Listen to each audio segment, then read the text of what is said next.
have Gallery participants view. chat. Oh, here we go. Hi, Rabbi. Hello, everybody. Yeah, I get to see one at a time. What are we doing? Hello. Let's do this. Anybody talking, I get to see. That's it. Right, just try to look for gallery while we're talking. I'm Rabbi, good to see you. How you feeling? feeling a lot better. Thank God I got on to some antibiotics, and we're doing better. Good. Oh, good. Baruch Hashem. All right. I'm looking positively holy. Got a lot of good books behind me. So at this point, The good books. everything I say has to be automatically accepted. I have the gravitas of the whole library behind me.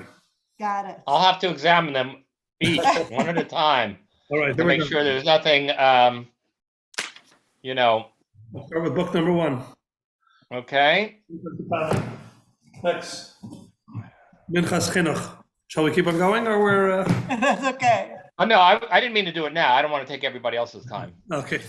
Rabbi, I'll never forget the first time I walked into your little Chabad house in the basement.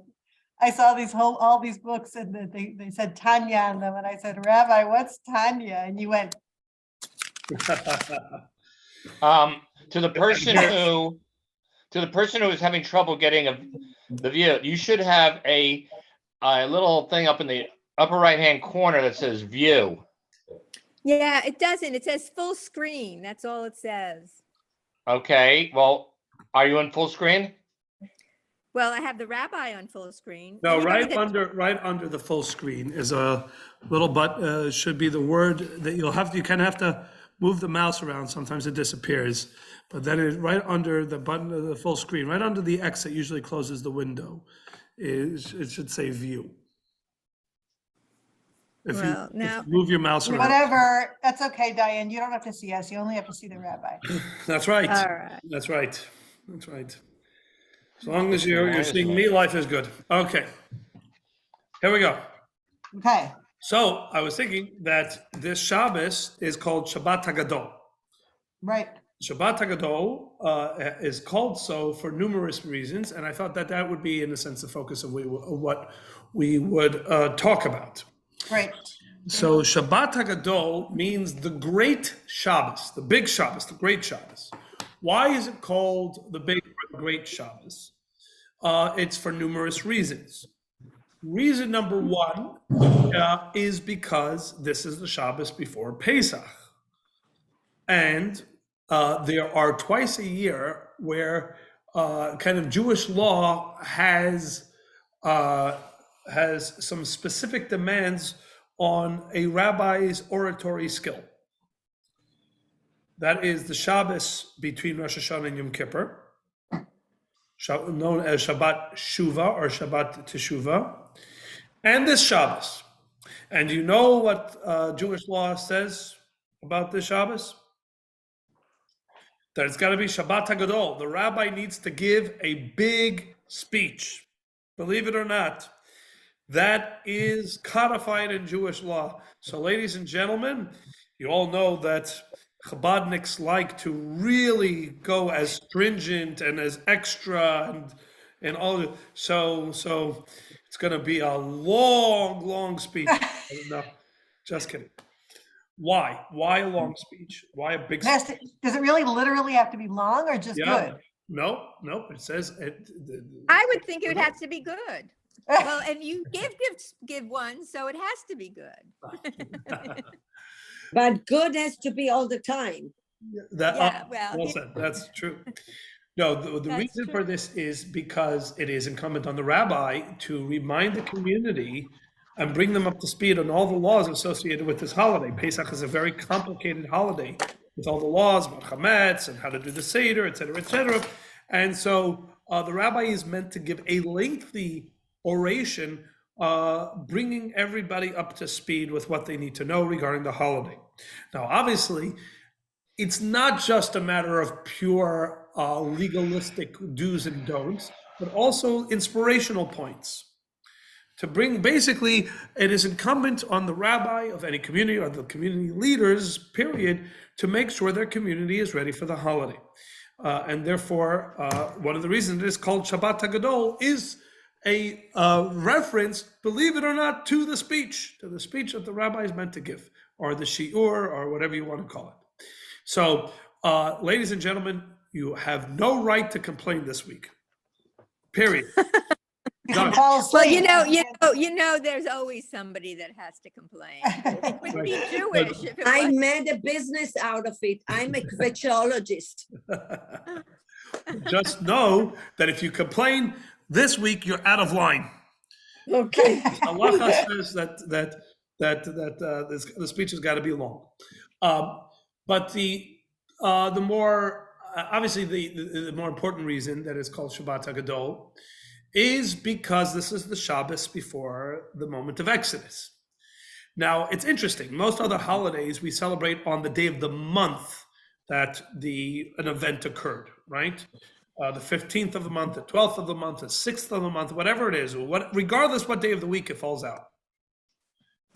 But when it comes to Shabbat HaGadol, we are celebrating this because an event occurred on the Shabbos before the Exodus. Now, what day of the month that was, or what day of the month that will fall out in any given year, the Shabbos before the Exodus, it fluctuates greatly. At least it can fluctuate by 7 days, roughly, give or take. But we celebrate it not on the day of the month that it occurred, and it occurred 4 days before the leaving of Egypt. That anybody know, therefore, what day then the leaving of Egypt occurred? This year, we're actually going to be doing it. This year is actually lined up. Wednesday night, Thursday is when the Jews actually left Egypt. They left at night. Correct. That's what I said, Wednesday night into Thursday. They left at midnight on Wednesday night, right? Chatzot halayla, right? Not at midnight exactly, because at midnight is when the plague began, right? Vayihi b'chatzi halayla, right? That's one of the songs that people sing. One of the various tunes that people sing on the Seder night is Vayihi b'chatzi halayla. And it was at midnight, but that's when the plague started. A couple hours later, the Jewish people are on their way out, right? So that was Wednesday night to Thursday. So it's actually this year. But 4 days earlier is Shabbat. And 4 days earlier, 4 days before that Seder, before that first Seder, God asked the Jewish people to do something unique. That is not repeated any other Seder ever again. Anybody know what? He said, Mishchu ukichu lachem tzon b'mishpachotechem. We all know that the Karban Pesach demands of us, we each have to bring a lamb, the Paschal lamb, right? But when do I need to go take that lamb? If let's say I was living in the temple times, right? Regular year in the temple times, Pesach was coming up. When do I need to schedule the purchase of my lamb? Well, if you're a Yekeh, you purchase it a month in advance, right? And if you're a Chabadnik, you purchase it 2 minutes before the offering has to be brought, or 2 minutes after the offering has to be brought, and then you rush. Yes. Sorry, I'm late. Where do we go here? No, okay. But that's really, there is no requirement. You just need to make sure the lamb is with you when you come to bring the offering. The offering has to be brought on the eve of Pesach, the 14th of Pesach in the afternoon. That's why that was the craziest time in the Beit HaMikdash in any given year. It was a madhouse. The temple was an absolute madhouse because there are two types of offerings. There are public offerings. Those are the offerings that are on the New York Stock Exchange, right? Not a different meaning of public offerings. A public offering means that there was karbanot hatzibur, right? Every day there was a karban tamid, a morning offering and an afternoon offering, and that was brought on behalf of the entire congregation, one animal on behalf of the entire congregation, and those were the scheduled offerings. Private offerings is when I have a happy occasion or I committed a sin and I need to bring an offering of atonement, various reasons to bring a private offering. Those were not scheduled. I had a year, any day and any time that was convenient for me and convenient for the temple. I would pick up the phone, get the secretary on the phone. Yeah, I have an offering to bring in. When is there an opening? When is there an availability? Well, we're not particularly busy on the 11th of Tammuz if you want to come in. Oh, great. Okay, I happen to be in the area. I have a dentist appointment earlier that day. I'll schedule to come in and then, right? This is, again, we're talking about what it was like a day in the life of a Jew in the temple, in temple times. Until then, you can commit all the sins you want. No, you have to pile on even more animals. Animals are not cheap, you know. It was expensive to sin back in the day, right? So it wasn't I'm sorry, and I'm sorry didn't cut it. Neither did a bouquet of flowers. You had to go bring in a bull. It wasn't cheap. Easier not to sin. Anyways, but the point was there's only one private offering. So obviously the vast majority of offerings brought on any given day are the private offerings of all the individuals, because the public offering is one offering on behalf of the entire community. Private offerings, every individual is bringing their offerings for whatever reason they had. So thank God they weren't fixed. There wasn't fixed times to bring them, right? Because that would mean a whole bunch of people bringing it all at the exact same time, except one. One offering, every person had an obligation to bring, or at least every grouping, like each family group had an obligation to bring, and it had a fixed time, and that was the Karban Pesach. The Paschal offering had to be brought on the eve of Pesach, not even the whole day. You didn't have the whole day. You had a few hours because it had to be in the afternoon. So after 12:30-ish or so. And it had to be brought before the final offering of the day, which is the afternoon sacrifice, the Karban Mincha. The Karban Tamid Shel Bein Arbaim. The afternoon daily offering. So in that time window, every family of the Jewish people had to bring an offering. We are talking about tens of thousands, if not hundreds of thousands of offerings in the span of a few hours. The Talmud at the end of Tractate Psachim gives a little depiction of what it looked like. It describes an absolute madhouse. The Kohanim were lined up in like an assembly line from the place where the animal was slaughtered and the blood was collected to the altar, which the blood had to be poured. Usually, on a regular day, the Kohen who slaughters and collects the blood leisurely walks his way to the altar, whatever, however many yards away it was, spills it on, and then peacefully carries on with his day, or carries on with the rest of the process. But here, it had to move so quickly that there was an assembly line of Kohanim. All Kohanim were called to duty for that day. Usually there was a rotation of Kohanim that day. All Kohanim that were able-bodied were called up to service.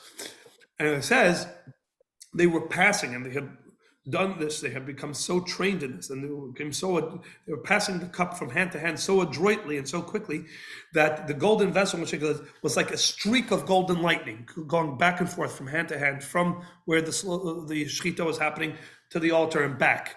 And it was moving this quickly to the point where by the time they were coming close to the end of the day, on all the end of all these offerings, the Kohanim were wading around shin deep in blood. That's how many offerings. Now, here's the thing, it's fascinating. The temple had to be clean and pristine for that even that evening, or definitely the next morning. How do you clean a whole temple like when it's that covered in blood and gore? That's a miracle of Pesach. You do it every weekend when I leave. Right. That's right, Diane. Right, exactly. Blood and gore. So the truth is, it was a miracle, but it was a miracle of engineering by the wisest man who ever lived, Shlomo HaMelech. King Solomon, who was the original builder of the temple, was also a master architect, and he had a brilliant idea, a way that the entire temple can get cleaned with no effort whatsoever. We're talking about a courtyard that was hundreds of feet wide and 100 feet long. The square footage was massive, massive, massive space. And it was ankle deep, shin deep in blood. And all the rest of the unpleasantness that is on the inside of an animal. How does it get clean? He, in building the temple, creating the site of the temple, diverted a river to run right up along the wall of the temple. And he put a plug in the wall of the temple. So on an ordinary day, the water would come up to the wall of the temple and then continue to flow alongside the temple wall and out. Once a year, they pulled up the plug, and the water from the river, instead of flowing alongside the temple, flowed right into the courtyard of the temple. And you have the temple now, the temple courtyard filling with all this clean, pure river water. And then unplugged it at the other end, and the water washed out, and voila, the temple is pristine and clean. So that's there you go. Good old Jewish engineering back in the day. Wow. But that was what it would be like, and then everybody would take part of the animal was brought up as an offering, hence the offering. But the majority of the animal was brought home by each chabura, by each family unit. It didn't have to be one family, because why would families just not do it on their own? Let's say they had the money. I could afford a lamb on my own. Why do I need to bring anybody else, other family into this? The answer is because the Korban Pesach was strict, not only in the time that it had to be offered, but the time in which it needed to be completely eaten by. Anybody know when it needs to be eaten by? Midnight. That's why we eat the afikomen before midnight, because the afikomen is what we eat to represent that Korban Pesach. The Korban Pesach needed to be fully consumed, nothing left over, not one bit of consumable meat was able to be left over by midnight. So by midnight, the entire lamb needed to be consumed. And the Torah is also very strict in the way that it had to be prepared. You never knew God was a Texan. He says, I don't want you to boil it. I don't want you cooking it. I want it barbecue. Right? It needed to be barbecue. Right? Tzli Eish. It needed to be Tzli Eish. It needed to be barbecued. So that is the regular, and people would sit down at the Seder with whichever family they would bring on board to help them make sure that we would complete the entirety of the lamb. By the way, this is also where Hillel steps in, right? The famous Hillel. With the sandwiches. Sandwich is because the Torah says you have to eat that Korban Pesach on matzah and maror. So most assume what we're saying is on the side. On means on the side. You had matzah, you have the Pesach, you have the matzah, and you have the maror. No, Hillel says no. Literally on the matzah and maror, and he made the first sandwich. So the Earl of Sandwich does not get credit. We really should be calling it. We should really be calling it a tuna Hillel, right? The Earl of Sandwich stole it. Now, Hillel was the first one who created a sandwich. He didn't only create a sandwich. He was way ahead of his time. He created the wrap. Sabish Hillel. He created the wrap. Oh, yeah. Because it was korech. Back then, the matzah wasn't the cardboard we eat today. The matzah was more like a laffa.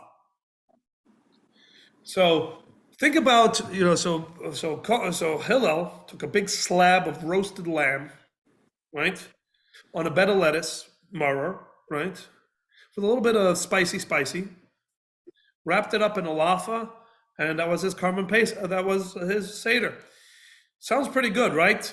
We're left with cardboard and bitter herbs as our korech sandwich. If you're feeling a little cheated, you have a right to feel so.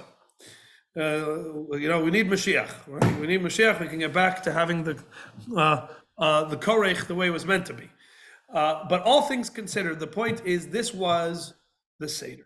This was the Seder. You went the order of business on an average year, if you were living in the days of the temple, you would go with the family to the temple, part of the tens of thousands, hundreds of thousands of other individuals. You came into the madhouse, but the organized madhouse that was the temple. Your animal was brought was slaughtered, the blood was sprinkled on the altar, part of it was taken up to the altar. You then brought home the rest of it. You got your spit going, right? You got your fire and your spit. You sat around with a whole bunch of friends and family, roasting the lamb. Then it was divided up. You would tell the story, they drink the wine, and all those things. The rest of the Seder is pretty much like we do it. Right? That's why we call it the Seder. It follows an order. But Wait, Rabbi, I'm confused. So they were individually cooking their each animals? each unit, yes, you were allowed to. Oh. You were allowed to add. Then why was there such a big mess at the temple? Because still, even if you broke down the entirety of the Jewish population to, let's say, 3 family units, so you divide 1 million by 3, you still have 300,000 animals that have to be brought onto the altar. Oh, okay, but so there were other animals that they were cooking. No, just every single family's Karban Pesach. But let's say, again, how many families made up the Jewish people? Okay, let's say it's not 1 million. Let's say it's not 1 million. Let's say it's 100,000 families that made up the entirety of the Jewish people in any given year of the temple, right? 100,000 families. Let's say the average was 3 family units, right? So there was 30,000 family units. Each one had to bring its own Karban Pesach. That's 30,000 animals in the span of one day, in the span of a few hours. That's a lot of offerings. The Kohanim earned their paycheck that day. So that But it was all cooked in the same place. I no, thought you said it was, all around Jerusalem. uh, Every family then brought from the temple the rest of the animal home or wherever it is that they were hanging out, wherever they had their Airbnb, right? A family in Tekoa didn't have a home in Jerusalem, so you got your Airbnb, or whatever. And Right? there was no streak of, for example, sitting around the fire or this. There was no strict things that we do here. You shomer Shabbat, you don't put this. So they could actually, those law came after the destruction of the temple, right?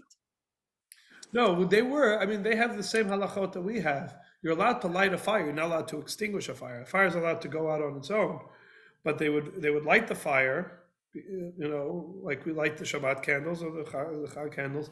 You're allowed to, on Chag, you're allowed to roast. You're allowed to cook on Chag. I see. So they established, they would make the fire dough. They kept the same halachot as we do. Okay. So they followed the seder in the order that we do. We follow our seder is in the same order that they did back in the day.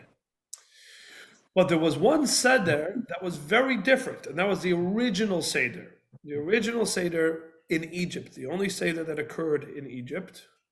Before, that it was actually the only seder the Jewish people of that generation, of that specific generation, ever kept, because once they went into the desert, they did not do the seder because kids were born, didn't have a brit milah. The whole story that Joshua comes at the end, right when they're about to come into land, he does the brit milah, a brit milah of tens of thousands of individuals. All have a brit milah done to the point where they name that area the mountain of the foreskins. It's there in the book of Joshua. I'm not kidding. Whatever it is, and then they brought the very first Karban Pesach. They since 40 years for the past 40 years, they did not do it while they were in the desert. So the only seder that happened and as we know that the whole point of those 40 years was to have that older generation die out, and the newer generation, the younger generation, was the one that actually went into the land. So for the older generation, this was the first and only seder they ever did. And then once it went into the land of Israel, it became a yearly thing.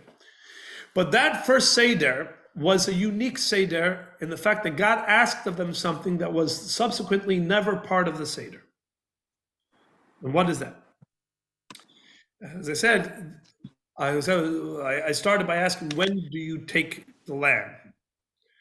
The answer is you take the lamb whenever you need to in order to come up to the temple on the Erev Pesach to get it slaughtered.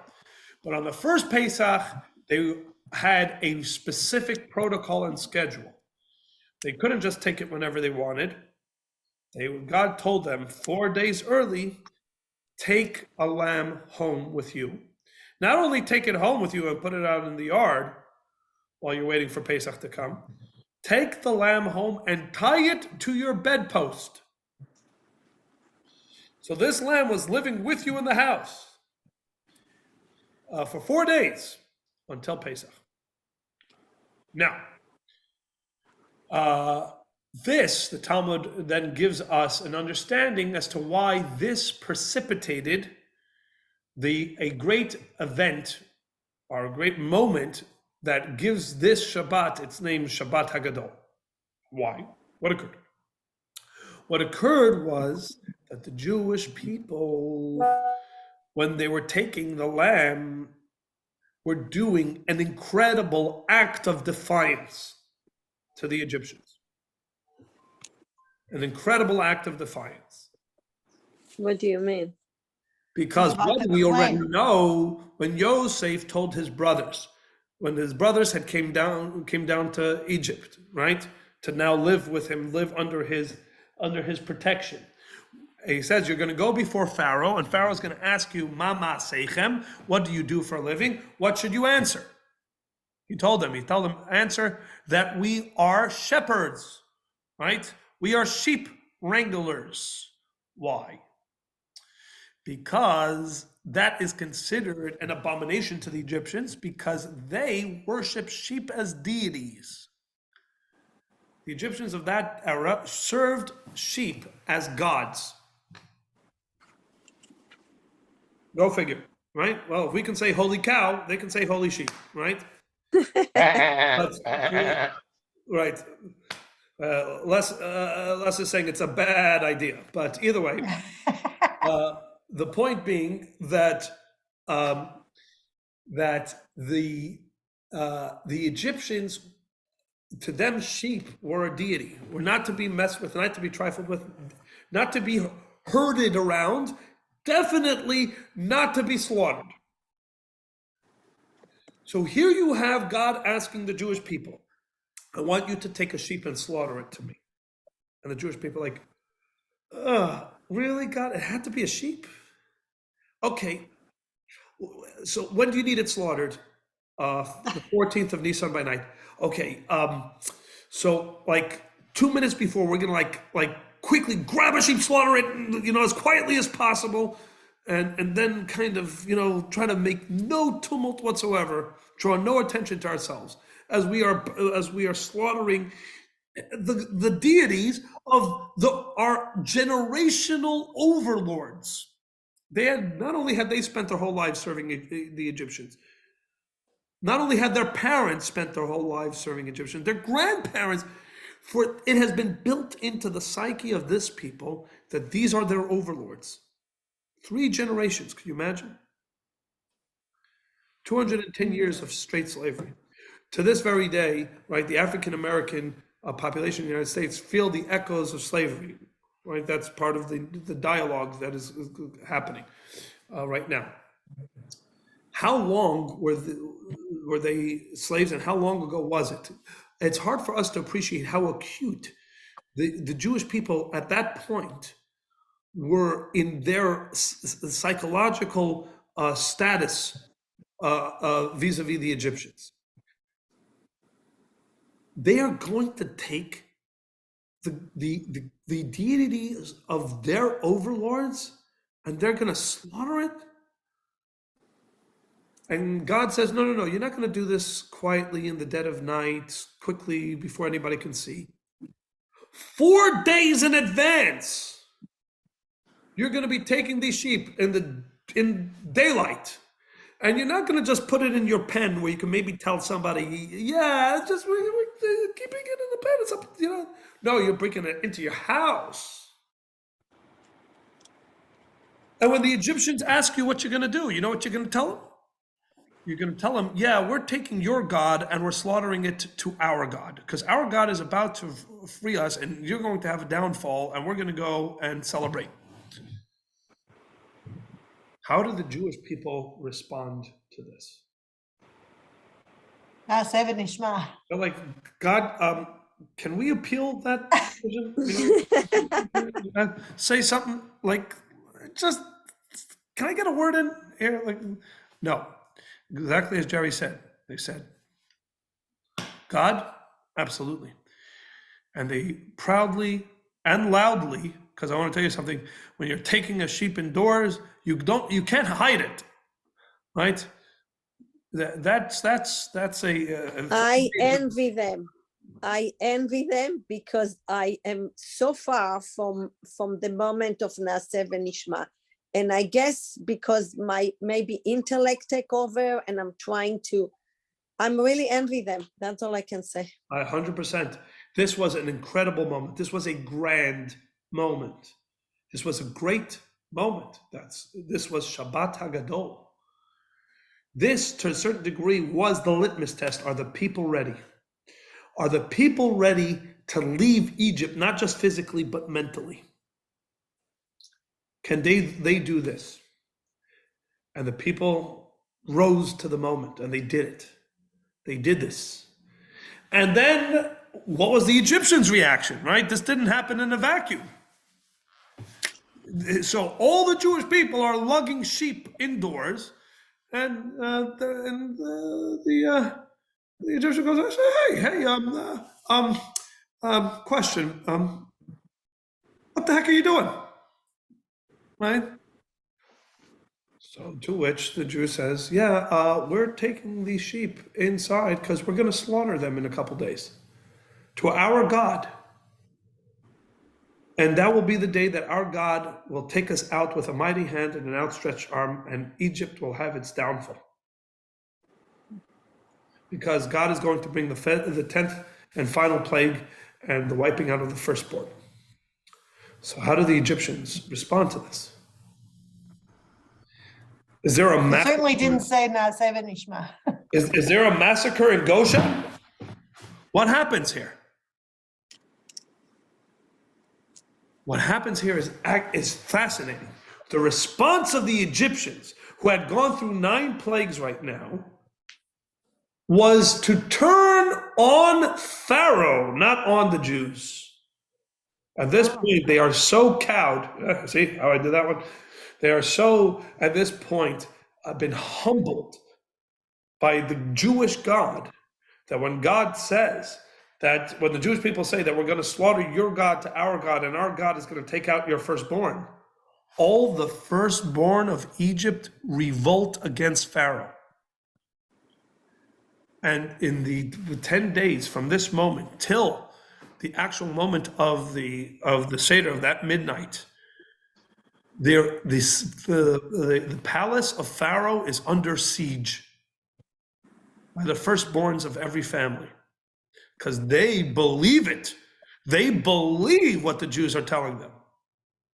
They believe every word of it.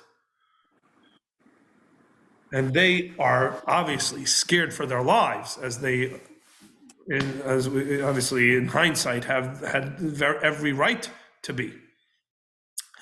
And you acknowledge this in your prayer, this moment where the firstborn's revolt against Pharaoh is something you say on the Seder night, by the way, and every Shabbat day. You might say it and have missed it. Or you might have thought it meant something else. In the Hodul Hashem Kitov Kilo Olam Chazdo, there's a part that says Lamakei Mitzrayim Bivchorehem Kilo Olam Chazdo. To the one who smote Egypt with their firstborn, Kilo Olam Chazdo, for his kindness everlasting, etc., etc. What does that mean? He smote the Egyptians with their firstborn. That's incorrect grammar. Should smote Egypt by smiting their firstborn. No, he smote Egypt with their firstborn. Their firstborn were the ones who helped God smite Egypt. Oh. The revolt, the civil war that occurred. Because the Egyptians believed in the God of Israel, because the Jews believed in the God of Israel. Well, maybe the Naaseh Venishma is no big deal after they had 9 plagues. It's still, right? Because we still see, even when throughout the entire time in the desert, they were still grappling with leaving that slave mentality. Right. Yes, there's no doubt that the miracles and the events, and that's exactly why God brought them, was to fast track them into their breaking out of this mindset. God says that. Leman ribot mosai be'eretz Mitzrayim. I did this in order to very quickly drive home the point that I am God in charge of everything. But the people, to their credit, picked up the message. And even the Egyptians then got the message. It teaches in general an important point. There is Jonathan Sachs has a line. And I think this is the important point that we can learn from this, because obviously everything has to be a lesson to us. We're not dragging sheep into our bedrooms. So what is our message from Shabbat HaGadol? We are oftentimes inclined as Jews to hide our Judaism when we believe it will ruffle feathers. And then you remember this story where the Jewish people were never, almost pretty much any other time in history, where they get this low of a point, this precarious, this fragile of a point among another nation. They were generational slaves to their overlords. And talking about ruffling feathers, it's hard to think of a way you can ruffle feathers anymore. They were touching the, right? What is the expression? The third rail. The third rail, but there is like something about a heifer, not a red heifer, but like where you can't touch it, like the consecrated, whatever it is. Here, they're literally touching that. The sheep, they were slaughtering the sheep. Their act, what Judaism was demanding of them was not just kryptonite.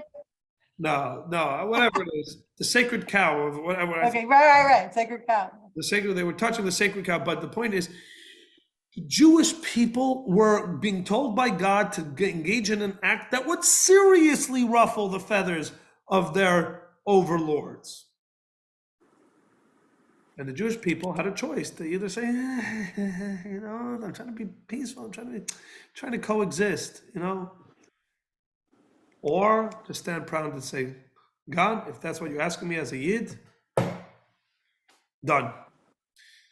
And the Egyptian response, by the way, says one Jonathan Sachs, who probably is one of the greatest authorities at the nexus between the secular world and the Jewish world, right? He was the face of the Jewish world to many, many secular people, in fact, the entire country and in a sense the world. So I don't know if there's too many people that can speak with such authority as he can about being a observable and observant Jew in the eyes and interacting with the nations. And Jonathan Sachs says a point. He says, the world respects Jews who respect Judaism. I like it, yeah. That we don't, if you want to know how it is that we are biyad ramah, that we go out, Bnei Yisrael yotzim biyad ramah, we go out with our head held high, carrying our standard. It's not when we are doing our utmost best to fit in with the rest of the world. It's when we are doing our utmost best to fit in with our identity as Jews. If we are proud Jews, the world already knows who we are. The world already expects us to be Jews. Hiding it won't help you. Living it means you are firmly putting yourself on the side of God of the Jewish people, and firmly in your identity as the Jewish people. And that is perhaps the powerful, great message of the great Shabbat, of the Shabbat HaGadol, the Shabbat that we are going into. And that is, in a sense, the great preparation we have to our own exodus from our own Egypt. In Egypt, the word is Mitzrayim, which means Meitzarim, are constrictions and boundaries. First, break out of this boundary. And that's what Shabbat HaGadol helps us do. Be a proud Jew. Be a proud Jew. Even if you're concerned it's going to ruffle feathers, let it ruffle feathers. Let it ruffle feathers. I'm a Yid and I'm proud. And that's and through that will I ask and demand the world's respect. Can I All right, ask everybody? Can I ask you a quick question? Sure. So what was it like? What percentage of Jews did not leave Mitzrayim? So depending on various commentaries, up to potentially 4/5 did not have that strength of character to actually hop on board and walk out of Egypt. So they also didn't do the calf. I mean, Hard to say. The answer is realistically the same source of the 4/5 is also says that those who weren't able to do it or weren't ready to do it passed away. Those that were not going to go out passed away quietly during the plague of darkness. So on the other side of the plague of darkness was all those ready to leave, which would mean those that were also then ready to take the Karban Pesach. So at that point, likely it was all those that were still around were the ones who brought the Karban Pesach. Why did they pass away during the plague of darkness? Why is it held, like, why is it said that they did that?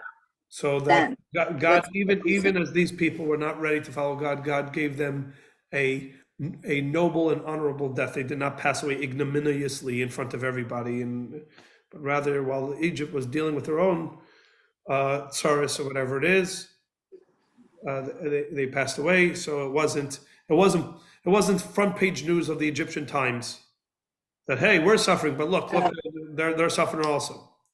So they did it more so that the Egyptians didn't see it. Yeah, so that it was The Jews' embarrassment. It's more that the Egyptians didn't see it, and it was more of a morale thing. No, I think it was, but it was also because God really couldn't care less what the Egyptians thought about anything. It was more about, but just as apparently it just didn't. You can imagine that if how painful it would be to add salt to the wound is that if a loved one passes away and your enemies are reveling in it. So I have a question. You said that the world respect the Jews that wearing their Judaism, very proud of their Judaism, but it has to be in the context, because it wouldn't be clever to wear your Jewishness in the time of World War II. So you have to put it in a context in a way, or you know what I mean? I totally understand that when it's peace, when everybody is accept you, but other than that, it's like. So Netta, there's no doubt that that the Torah itself doesn't want you to put yourself into a place of danger, etc. But as a general rule, we find ourselves that people oftentimes are grappling. Do I overcompensate this way, or do I overcompensate this way? If I'm if I'm unsure, which I think I want to tell you, when we were in France, during some pretty divisive years with Israel, whatever it was, and the chief rabbi of France issued a suggestion to not wear a kippah in public. I can tell you that I not only never took off my kippah, I never took off my black hat in public. And here I am to tell the tale, and I'm very proud that I never did. I never bowed to that pressure. My kippah stayed on my head, not only my kippah, but my hat stayed on my head. We also came from a holiday of Purim, when the Jewish people were threatened because they were Jewish. And Mordechai, instead of hiding and cowering, gathered Jews in the streets and learned Torah. So the answer is yes. Obviously, we're not meant to do anything that is immediately dangerous, et cetera, et cetera. But if oftentimes when you have to really ask yourself, am I doing this because I'm truly in danger? Or am I doing it because I don't want to deal with the uncomfortable stares and things like that? And then at the end of the day, it's something that a certain amount of bravery and confidence and pride in who we are is warranted. So I think it's a balance, like everything else in life. But if the balance, I think we have to try to just make sure that the balance is at a right place. All right, I do need to go because a lot of shopping. It's a small Jewish holiday coming up. You may have heard of it. A few items that need to be purchased. But wishing everybody Shabbat Thank Shalom. you, Rabbi. Shalom. and Thank you. And if any of you log on next Thursday, I'm going to have a problem. Don't log on next Thursday. Okay. Shabbos. Log in spiritually, but don't log on. All right. Thank you, Rabbi. Thank you so much. Shabbos. Have an amazing Shabbat shalom. Seder. You have Amazing. Bye. Bye. Chag Chag Pesach Kasher v'Sameach. Kasher v'Sameach.